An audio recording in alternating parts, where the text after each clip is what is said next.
শেষ পর্যন্ত দেখবেন। কিরে সাক্ষী, তুই লন্ডন থেকে চলে আসলি কেন? বাবা আমার জন্য একটা ছেলে দেখো, আমি বিয়ে করব। মালিক দেখি লাগেজটা তোল। এই ছেলেটা কে বাবা?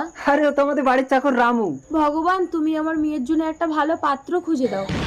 আমি স্বর্গপরী, সাক্ষীর বিয়ে হবে তোমাদের বাড়ির চাকর রামুর সাথে।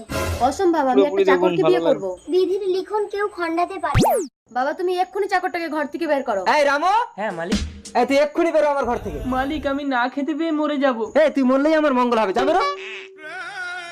আমাকে বিয়ে করবে।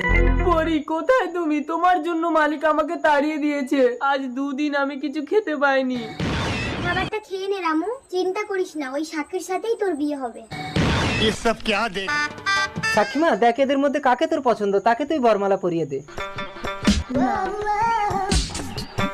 একেই দেই। বাবা এরা তো